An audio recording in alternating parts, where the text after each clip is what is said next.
తెలంగాణలో మారుతున్న రాజకీయ సమీకరణాలు, పడిలేస్తున్న బీఆర్ఎస్, ఉరకలేస్తున్న కాంగ్రెస్, బీజేపీ అభ్యర్థులు. ఈ క్రమంలోనే గెలిచే ఆ 14 సీట్లపైనే కాంగ్రెస్ ఎక్కువ ఫోకస్ పెడుతోంది.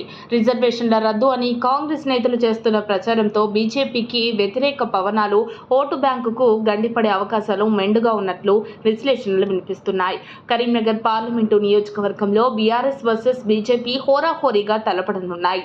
మెదక్ ఎంపీ పరిధిలో బీజేపీ వర్సెస్ బీఆర్ఎస్ అయిన బీఆర్ఎస్ అభ్యర్థి మాజీ ఐఏఎస్ వెంకట్రామరెడ్డికి అనుకూల వాతావరణం ఉన్నట్లు ప్రచారం జరుగుతోంది. ఇక చేవెళ్ల నియోజకవర్గంలో 2 జాతీయ పార్టీల మధ్య ప్రధాన పోటీ ఉన్నట్లు కనబడుతోంది. చేవెళ్ల పార్లమెంటు స్థానంపై వ్యూహకర్త సునీల్ కనుగోలు టీం నిర్వహించిన సర్వేలో కూడా హస్తం అభ్యర్థికి గెలిచే ఛాన్స్ ఉన్నట్లు తేలిపోయిందట. ఈ క్రమంలోనే రానున్న పార్లమెంటు ఎన్నికల్లో చేవెళ్లలో తన గెలుపు ఖాయమని కాంగ్రెస్ అభ్యర్థి రంజిత్ రెడ్డి ధీమా వ్యక్తం చేశారు. సొంత నిధులతో ప్రతి గ్రామానికి ఆరోగ్య చేవెళ్ల రథం పంపించామన్నారు.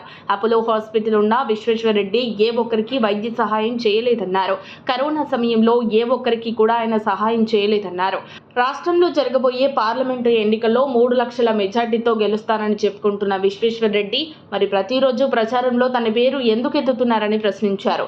ఈ ఎన్నికల్లో పోటీకి తాను దూరంగా ఉండాలని అనుకున్నారు. కానీ అసెంబ్లీ ఎన్నికల్లో గెలిచే పార్లమెంటు ఎన్నికల్లో అదే జోస్తో కాంగ్రెస్ జోరు చూపిస్తోంది.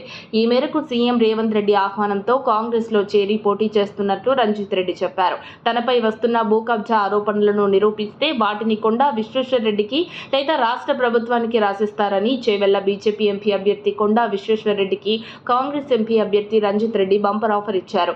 మరి రంజిత్ రెడ్డి ఆఫర్కి కొండా సై అంటారా, భూ కబ్జాని బయట పెడతారా అనేది ఆసక్తి రేపుతోంది. ఇప్పటికే తెలంగాణలో 14 సీట్లు గెలిపే లక్ష్యంగా కాంగ్రెస్ సర్కార్ దృష్టి సారించింది. ఈ ఎన్నికల్లో కాంగ్రెస్ అత్యధిక స్థానాలు గెలిస్తేనే కాంగ్రెస్ పార్టీ బలపడుతుంది, లేదంటే బలహీనపడిందని విశ్లేషణలు వినిపిస్తున్నాయి. మరిన్ని అప్డేట్స్ కోసం మా కాయ్ టీవీని సబ్స్క్రైబ్ చేసుకోండి. మా వీడియో కనుక మీకు నచ్చినట్లయితే లైక్ చేయండి, షేర్ చేయండి. మీ విలువైన అభిప్రాయాలను కామెంట్ బాక్స్లో తెలియజేయండి.